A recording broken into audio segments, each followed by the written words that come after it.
सोचिए, gaming history की सबसे खराब लोडिंग स्क्रीन्स में से एक, लगातार 8 सालों तक दुनिया के सबसे पॉपुलर गेम्स में से एक GTA ऑनलाइन का यही हाल था।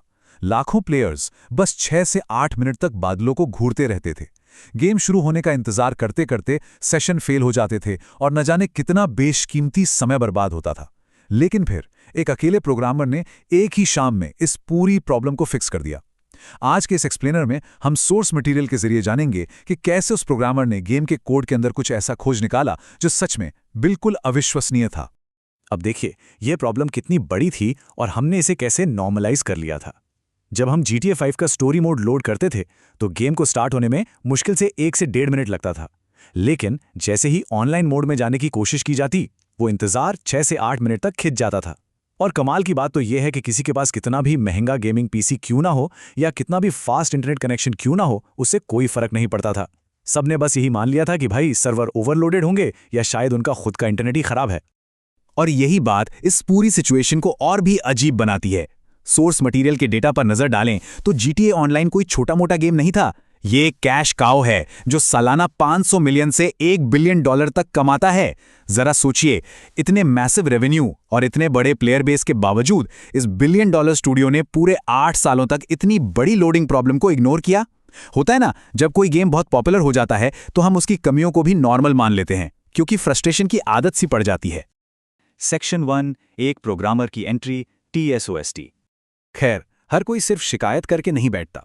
एक प्रोग्रामर जिसे हम टोस्ट के नाम से जानेंगे, वो इस 6-8 मिनट के टॉर्चर से इतना फ्रस्ट्रेट हो गया कि उसने खुद ही इस गेम इंजन को इन्वेस्टिगेट करने की ठान ली। और यहीं से शुरू होती है हमारी असली हैकर इन्वेस्टिगेशन। इन्वेस्टिगेशन का पहला स्टेप बहुत ही बेसिक था, सिर्फ विंडोज टास्क मैनेजर खोलना।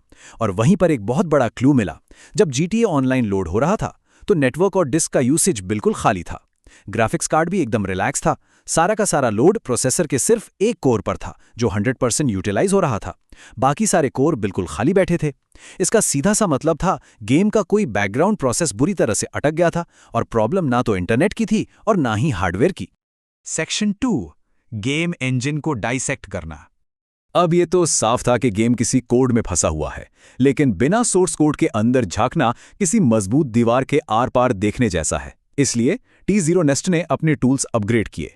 टास्क मैनेजर के बाद उसने ल्यूक स्टैक वॉकर नाम का एक CPU प्रोफाइलर यूज किया, जिससे वो पर्टिकुलर मेमोरी एड्रेस मिल गया जहां प्रोसेस अटका हुआ था। इसके बाद उसने एक डिसअसेंबलर X64DBG का इस्तेमाल किया। आसान भाषा में कहें तो ये टूल्स गेम के इंजन का एक्सरे कर देते हैं।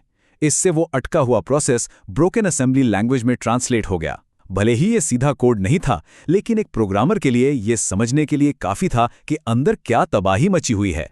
Section 3, billion call code disasters. और अंदर जो मिला वो सच में गेमिंग हिस्ट्री के सबसे बड़े कोड डिजास्टर्स में से एक था। कोई कॉम्प्लेक्स ग्राफिक्स कैलकुलेशन नहीं, बल्कि एक बहुत ही सिली कोडिंग मिस्टेक। सोर्स डेटा बताता है कि गेम एक 10 MB की जेसन फाइल को रीड करने में अपना सारा समय बर्बाद कर रहा था। जेसन बस एक कॉमन टेक्स्ट बेस्ड फॉर्मेट है जो सर्वर से डेटा स्टोर करता है, जैसे गेम में कार्स, वेपन्स और बाकी आइटम्स की डिटेल्स। अब देखिए, 10 MB फाइल मॉडर्न पीसी के लिए कुछ भी नहीं है। इससे तो मिली सेकेंड्स में डिकोड हो जाना चाहिए था, लेकिन इस फाइल में 63,000 आइटम्स थे और गेम इसे पढ़ने में मिनटों लगा रहा था। तो असल में हो क्या रहा था? यहां पहला बड़ा ब्लंडर सामने आता है। कोड के अंदर एक लूप था जो इन 63,000 आइटम्स को एक एक करके स्कैन कर रहा था, और उस लूप की कंडीशन में एक स्ट्रिंग लेंथ फंक्शन लगा हुआ था जो हर कैरेक्टर को शुरू से अंत तक गिनता है। प्रॉब्लम यह थी कि गेम एक बार लेंथ को गिनकर स्टोर नहीं कर रहा था, बल्कि हर बार जब वो एक नया आइटम पढ़ता, वो वापस जाकर पूरी फाइल के 63,000 कैरेक्टर्स को फिर से गिनने लगता। ये बिल्कुल ऐसा है जैसे किसी किताब का हर पन्ना पलटने से पहले पूरी किताब के पन्नों को फिर से गिना जाए, लाखों करोड़ों बार। और तबाही यहीं नहीं रुकी। दूसरी प्रॉब्लम थी डुप्लीकेट चेक डिजास्टर। उन 63,000 आइटम्स में से हर एक का अपना एक यूनिक आइडेंटिफायर था। गेम ये चेक कर रहा था कि कहीं कोई डुप्लीकेट तो नहीं है। इसे ऐसे समझते हैं, मान लीजिए एक क्लब के बाहर एक बाउंसर खड़ा है। पहला गेस्ट अंदर जाता है, कोई चेकिंग नहीं। दूसरा गेस्ट आता है तो बाउंसर पहले वाले से उसका चेहरा मिलाता है। अब जब 501 नंबर का गेस्ट आता है तो बाउंसर को उसे अंदर भेजने से पहले बाकी 500 लोगों के चेहरों से मैच करना पड़ता है। गेम बिल्कुल यही कर रहा था। वो 63,000 आइटम्स को एक दूसरे से बार बार मैच कर रहा था, जबकि वो सब पहले से ही यूनिक थे। ये बिलियंस ऑफ यूजलेस चेक्स थे जो सीपीयू को आगे ही नहीं बढ़ने दे रहे थे। सेक्शन 4, एक रात का फिक्स। तो ये थीं वो दो अजीबोगरीब गलतियां, बार बार कैरेक्टर्स को गिनना और बिना वजह डुप्लीकेट्स चेक करना, जिन्होंने 8 सालों तक करोड़ों लोगों को रुलाया। लेकिन टीजी टोस्ट ने इसे सिर्फ एक ही शाम में सॉल्व कर दिया। कैसे? उसने विंडोज़ के एक फीचर का इस्तेमाल करके गेम के प्रोसेस में अपनी खुद की बनाई एक कस्टम DLL फाइल इंजेक्ट कर दी। जैसे ही गेम उस बड़ी सी जेसन फाइल को रीड करने पहुंचता, ये कस्टम फाइल उसे रोक देती और टीजी टोस्ट के बनाए हुए नए ऑप्टिमाइज्ड कोड की तरफ भेज देती। इस नए कोड ने स्ट्रिंग लेंथ को सिर्फ एक बार गिना और उन फालतू के हैश चेक्स को पूरी तरह बाईपास कर दिया। और सबसे मजेदार बात, गेम को कभी पता ही नहीं चला कि बैकग्राउंड में कुछ बदल गया है। और इसका रिजल्ट बिल्कुल माइंड ब्लोइंग था। लोडिंग टाइम सीधे 70% तक कम हो गया। जो लोडिंग स्क्रीन पहले 6 से 8 मिनट का टॉर्चर देती थी, वो अब 2 मिनट के अंदर ही खत्म होने लगी। बस कुछ लाइंस का लॉजिक बदलने से 8 साल पुरानी प्रॉब्लम हमेशा के लिए गायब हो गई। सेक्शन 5, रॉकस्टार की शर्मिंदगी और पे ऑफ। अब जब ये बात इंटरनेट पे फैली तो समझ लीजिए एक भूचाल आ गया। TOST ने अपनी पूरी फाइंडिंग्स को GitHub पर पब्लिश कर दिया, वो भी MS पेंट से बनाए गए कुछ रफ डायग्राम्स के साथ। देखते ही देखते 48 घंटों के अंदर पूरी गेमिंग कम्युनिटी हिल गई। PC गेमर, टॉम्स हार्डवेयर और डिजिटल फाउंड्री जैसी बड़ी पब्लिकेशंस ने इसे फ्रंट पेज पर कवर किया।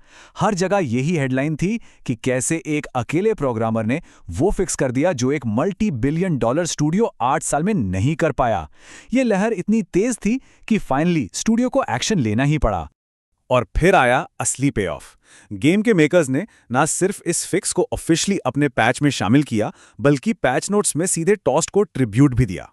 उन्होंने ऑफिशियली लिखा कि PC लोडिंग टाइम्स में सुधार के लिए टॉस्ट को धन्यवाद।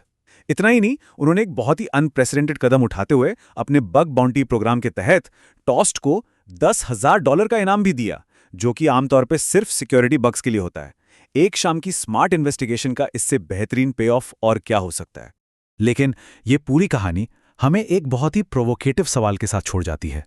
जरा सोचिए, अगर एक अकेले इंसान को इस प्रॉब्लम को फिक्स करने में सिर्फ एक शाम लगी, तो दुनिया की सबसे सफल कंपनी ने पूरे 8 साल तक इसे इग्नोर क्यों किया? जब कोई प्रोडक्ट भारी प्रॉफिट कमा रहा हो, तो क्या बड़ी कंपनियां सच में अपने पुराने जल्दबाजी में लिखे गए कोड को वापस जाकर ठीक करने की परवाह करती हैं, जब तक कि कोई बाहरी इंसान आकर उनकी गलती दुनिया के सामने ना रखते? इस एक्सप्लेनर से जो सबसे बड़ी बात सामने आती है, वो शायद कोडिंग के बारे में नहीं है, बल्कि इस बारे में है कि हमें खराब सिस्टम्स को चुपचाप एक्सेप्ट करना बंद कर देना चाहिए। तो अगली बार जब कोई लोडिंग स्क्रीन अटके, तो बस ये याद रखिएगा, शायद प्रॉब्लम सिस्टम की नहीं, किसी लूप में फंसे हुए कोड की है।